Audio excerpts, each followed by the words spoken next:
and I quote, "It is vital that the director and his political staff, not the careerists, drive these offices in pursuit of the president's actual priorities, not let them set their agenda based on the wishes of sprawling good government management community in and outside of government." That's great. Good government people, damn them. "Many directors do not properly prioritize the management portfolio, leaving it to the deputy for management, but such neglect creates the purposeless bureaucracy that impedes the president's agenda, an M train to nowhere." OFPP.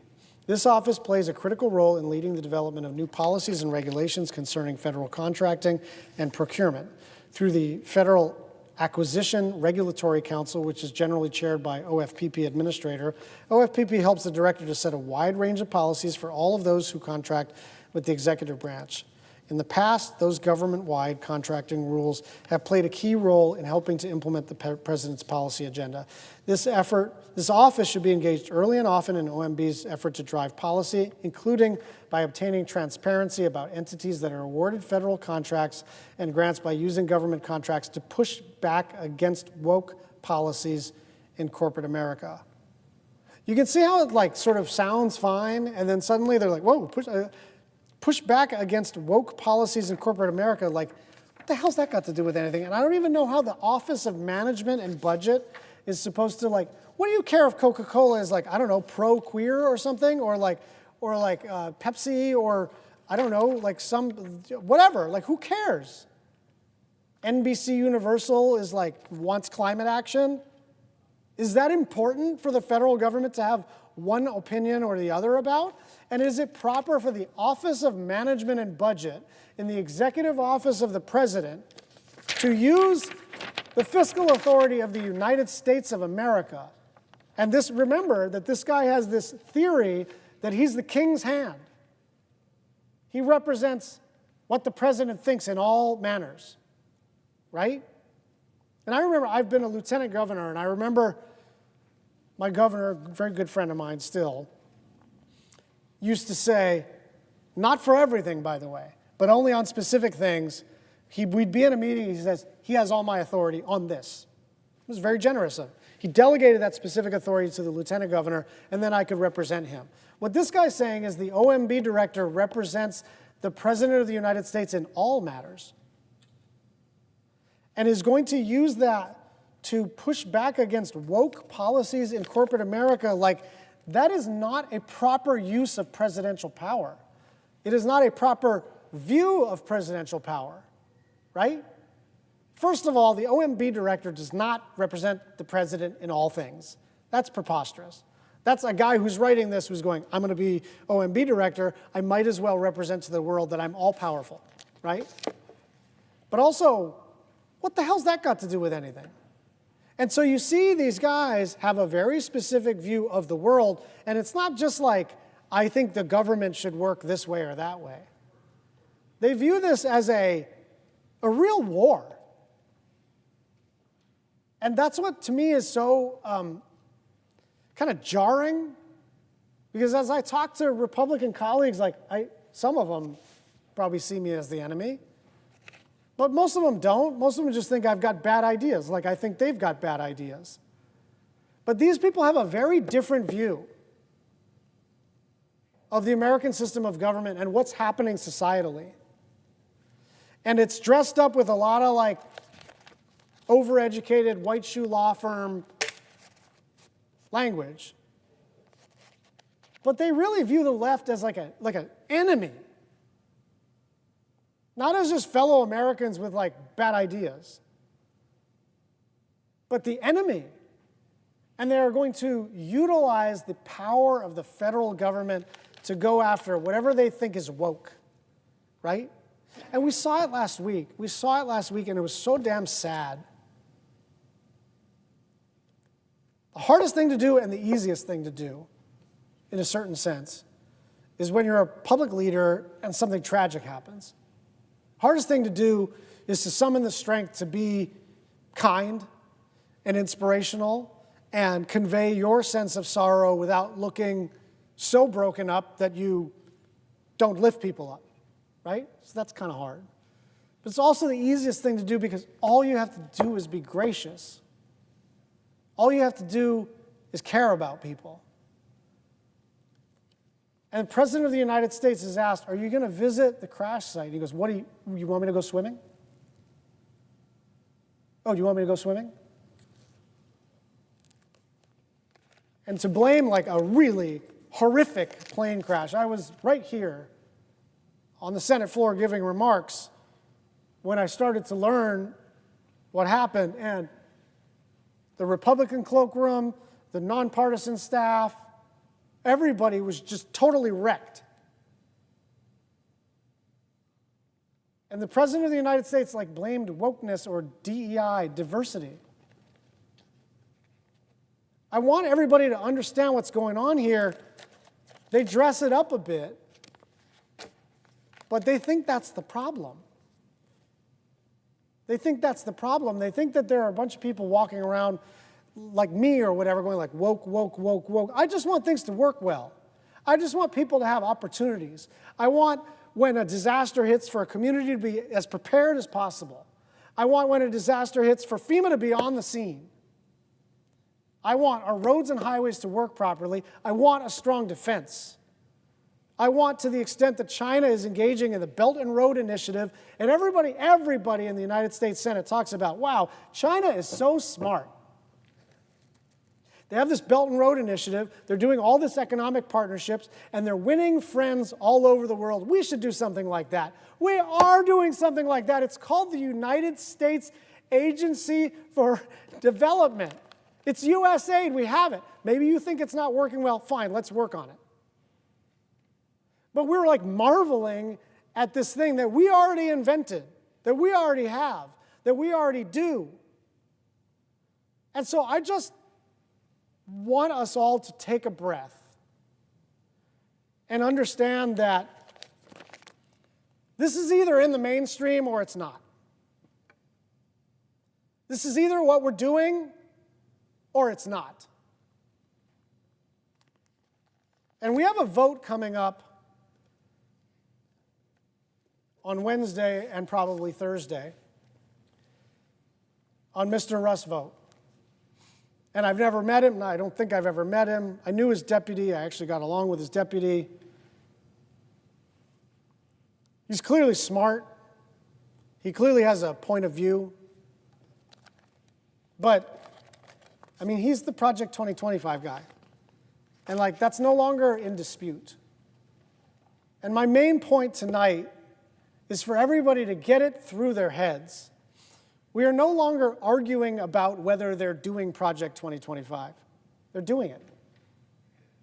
They're doing it. They're implementing it. They have the playbook. Everything you've seen in the last 2 weeks is what they told us they were going to do.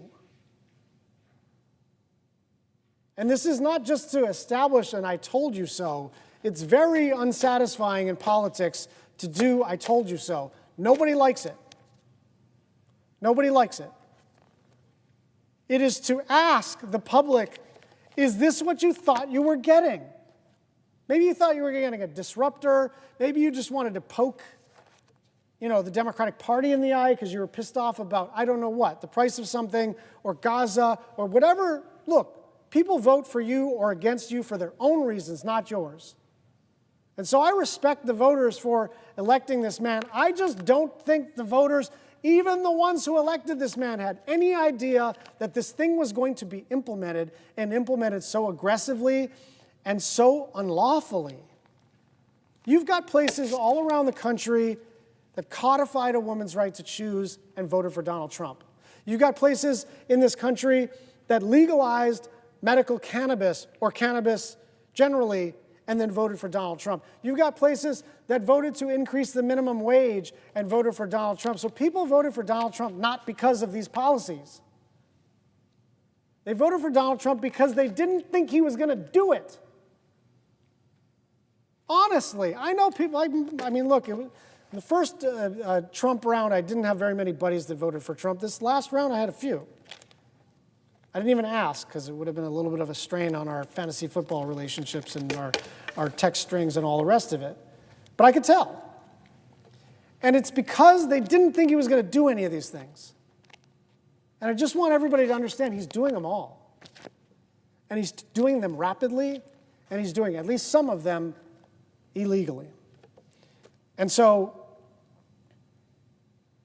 we're going to have more to say about this over the next couple of days, but I just want everybody to understand this is a marker. This is what they're doing. They're implementing Project 2025, and Mr. Russ Vought is the head of this thing. And according to the document itself, he views this job, which, like, let's be honest, nobody knows who the OMB director is, right? Nobody knows who the OMB director is. Nobody even knows what OMB is. But that's why this thing is so important, is that this guy has decided this is the document that is governing how the Trump administration is going forward. And this guy has a very specific view of this job, which is everything goes through OMB. It is the consolidating place for presidential power. He represents the president in all things. And so we are getting very, very close to this person being able to realize every single aspect of Project 2025. And some of it, by the way, what they're doing with USAID is even worse than the document. They actually call for reform of USAID in this document. What they're doing is actually eliminating the department. And I'll yield to the... I'm just going to ask the gentleman to yield for a question. Well, we've seen just this shadow government sort of trying to change America inside out, run the show, and as you said, put power in one man, not with the usual checks and balances that we've known for America and has existed through Democratic and Republican administrations. And my first question is, has the gentleman from Hawaii seen anything like what they did with AID in terms of just totally eliminating it, being cruel to the people who work there, not understanding the security implications to the country, and just coming in and just shutting down the whole place? Has he ever seen anything like that in all the years that we've had American history even? No, and I thank the Democratic leader for his leadership on this, and I'll just say, I think the idea of getting rid of USAID is a radical one and a wrong one. But that's actually not what we're arguing about. They stormed into the offices and purged the staff and took over the servers, and we do think entered the SCIFs. And so, I mean, this is the kind of thing that if you read about it in the newspaper would sound like it was in a country that was falling apart. And would the gentleman yield? Yes. And it's similar. We see it repeated in place after place after place. When DOJ came into the Treasury Department and said they're going to control all of the funding and who is getting paid what, Social Security payments and Medicare payments and so much else that goes out. Again, isn't this unparalleled in what we've seen? It truly is, and thank the leader. It is absolutely unparalleled, and the idea that someone from DOJ, we don't even really know who it is, basically barged their way in, had a very contentious negotiation with the Treasury Secretary, and now they have access to the federal payments database. They have no expertise. There are only 5 people in the federal government that have this kind of access, and somebody was just granted it. And they've gotten chosen without any checks or balances, without ever coming before the Senate, without anything else, and they have huge power, and people's privacy is at risk.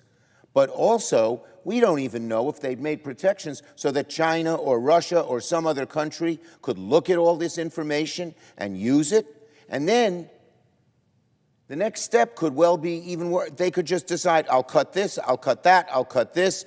We're finding something wrong with it and come right in. I mean, this is just outrageous. And to boot, we used to have some check called the IG, the Inspector General, who would be in a department and say, you're doing something wrong, you shouldn't do it. And isn't it true that they've eliminated this IG? So this is virtually unchecked power by a small group of people that no one knows who they are, what they believe in, what they're doing. They could have huge consequences and hurt average working people. This isn't something just, up in government of 2 parties fighting. This could hurt average American families who get Social Security, who get Medicaid, who are veterans, in issue after issue after issue where the federal government is involved, you could find just decimation. It's true, and the firing of the IGs was not just a random, like, I don't like those guys kind of a firing. It is a precursor to corruption. They literally got rid of the watchdogs, and then they stormed the building. And I just want everybody to understand that, and the leader's exactly right.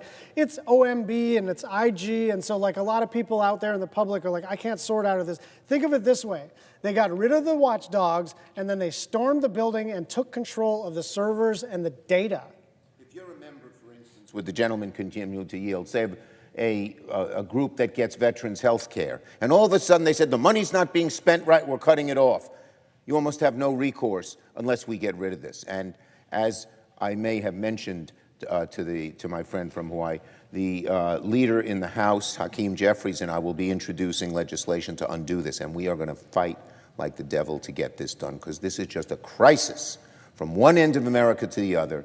It's this shadow government of people, we don't know who they are, what they believe in, and they've just come and stormed in.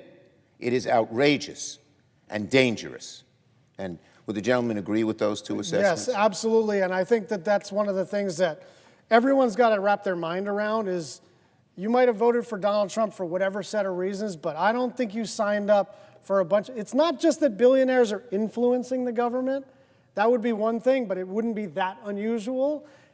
Billionaires are in charge of the mechanics of the government. That's different. That's very scary stuff. We don't even know if these billionaires have any understanding of how a feeding program works, how Medicaid works, how a veterans program works, how we fund the police, how we help our firefighters. Almost no understanding, just with an idea, oh, we want to slash, which was in DOGE and I think in Project 2025, $2 trillion. We don't care how, where, or when we get there, who it hurts, we just want to do it.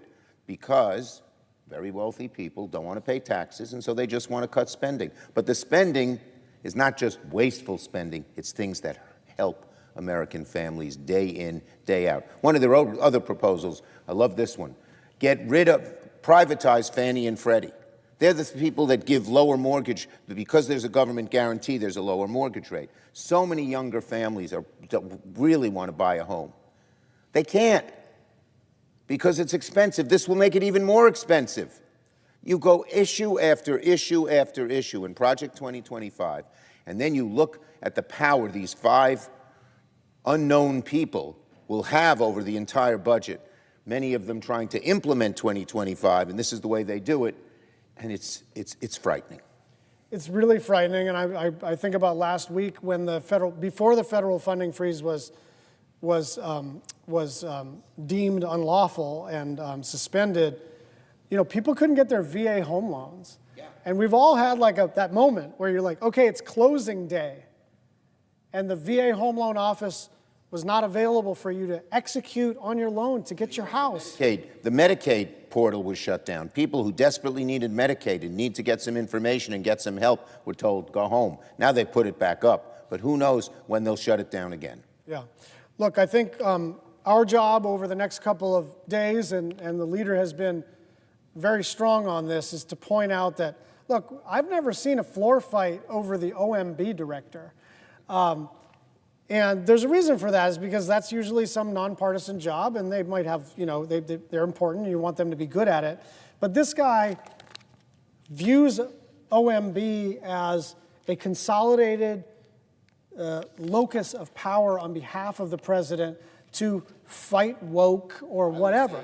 You views it as a bludgeon, as a consolidated bludgeon where he can just cut, hurt people in so many different ways you can't even count them. And I am so glad that we had so many, the Democrats, every Democrat who was here tonight voted against Vought, but every Republican voted for him.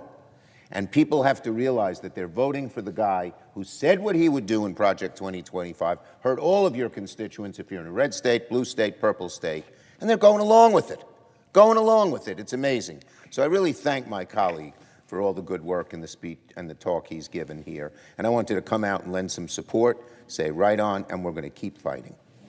We're not done, but I yield the floor. The Senate stands adjourned until 11 a.m. tomorrow.